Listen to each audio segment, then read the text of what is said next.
Le plus simple est d'utiliser une clé USB en 3.0 d'au moins 4 Go, mais graver un DVD est évidemment toujours possible. Par contre, il va vous falloir un PC fonctionnel sous Windows pour réaliser le support d'installation. Pour ce faire, on va utiliser un outil fourni directement par Microsoft. Et oui, plus besoin d'aller sur des sites parfois un peu louches pour télécharger un fichier ISO. Une fois lancé, il va préparer certains éléments, puis il faudra accepter le contrat de licence. On va choisir l'option « Créer un support d'installation » et faire suivant. Vérifiez ensuite que la langue soit correcte et que vous soyez bien en architecture 64 bits. Dans le cas d'une clé USB, vous pouvez brancher votre clé USB si ce n'est pas déjà fait et faire suivant. Si vous voulez juste avoir le fichier ISO ou graver un DVD, cochez simplement fichier ISO à la place de disque flash.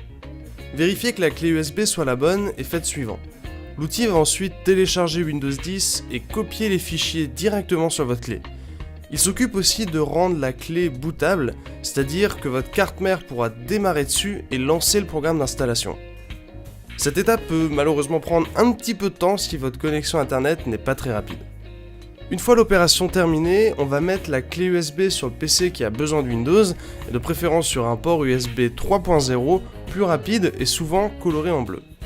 Si vous venez d'assembler le PC, je vous conseille d'abord de faire un tour dans l'UEFI, c'est le micro-logiciel intégré à votre carte mère, en appuyant sur Supr ou Del à l'écran de démarrage de la carte mère. On va aller dans l'onglet Boot et activer le Fast Boot. Dans le sous-menu CSM, on va mettre Launch CSM sur Disabled. Dans le sous-menu Secure Boot, on va mettre OS Type à Windows 10, ça permettra au PC de démarrer encore plus rapidement. Vous pouvez aussi en profiter pour vérifier l'ordre de démarrage dans la section Boot Option Priorities. La boot option numéro 1 devrait être votre SSD ou votre disque dur. Si vous avez les deux, vérifiez que le SSD soit en premier dans le menu Hard Drive BBS Priorities. Faites un petit F10 puis OK pour sauvegarder et votre PC va redémarrer normalement sur la clé USB. Si vous avez acheté un PC sans système ou que vous êtes en train de réinstaller Windows, ce paramétrage est normalement déjà effectué, mais vous pouvez quand même jeter un œil pour vérifier. On doit ensuite démarrer sur la clé USB. S'il n'y a pas Windows sur votre PC, la carte mère devrait démarrer automatiquement sur le support d'installation. Sinon, le plus simple est de passer par le boot menu de démarrage en français. Il est généralement accessible via F8, F10 ou F12. Depuis ce menu, vous pourrez choisir la clé USB et démarrer dessus.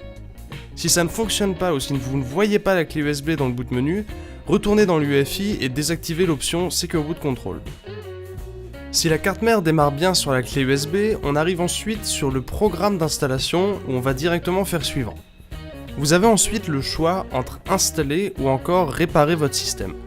On va faire installer maintenant car la réparation fera l'objet d'une vidéo dédiée.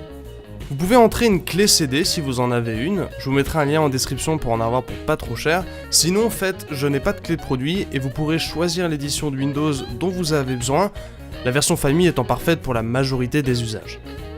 On accepte évidemment le contrat de licence, puis dans notre cas, on choisit ensuite personnaliser, installer uniquement Windows. La mise à niveau ne nous concerne pas pour ce tuto.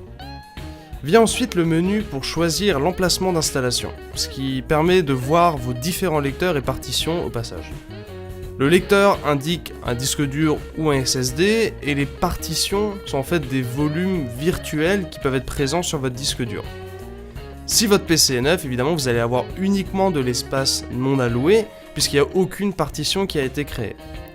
Pensez juste à bien choisir dans la liste de SSD si vous en avez un, et faites suivant. Si vous avez des partitions qui traînent avec des données qui ne vous intéressent pas, vous pouvez supprimer toutes les partitions inutiles.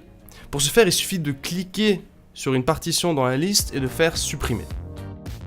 À moins que vous ayez une configuration de partition assez spéciale, vous devriez avoir un seul espace non alloué par disque dur ou SSD. Une fois que vous aurez choisi l'espace non alloué dans la liste et fait suivant, le programme d'installation va copier les fichiers sur votre disque dur ou votre SSD. Évidemment, cette opération peut prendre un petit peu de temps. Arrive ensuite le paramétrage initial où Cortana vient tout de suite vous agresser, évidemment. Mais en fait, ce paramétrage initial va vous permettre de choisir la langue, la disposition du clavier. Vous pouvez ajouter une disposition de clavier. Il va aussi, si vous êtes connecté à internet, commencer à rechercher des petites mises à jour et il risque de vous en installer une ou deux petites.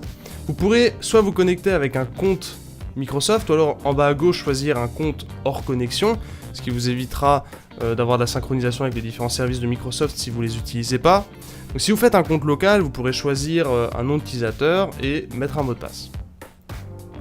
Si Cortana c'est pas trop votre truc, je vous invite à le désactiver directement à ce moment-là, et aussi de décocher tous les paramètres de protection des données personnelles, puisqu'il y a pas mal de choses qui ne servent pas à grand chose pour un PC.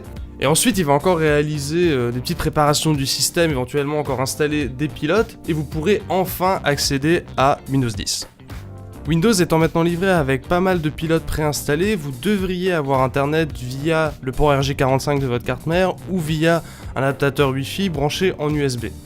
Ce que je vous invite à faire, c'est de passer par le site du fabricant de votre carte mère pour télécharger tout ce qui est pilote de chipset, le management engine de chez Intel qui est important, les pilotes audio, réseau, et éventuellement les pilotes RAID si vous avez un RAID dans votre PC. Et vous pourrez aussi en profiter pour choper le petit logiciel qui permet de gérer le RGB de votre carte mère. Pour la carte graphique, direction le site du fabricant de votre GPU pour avoir la dernière version à jour, que ce soit chez Nvidia ou AMD.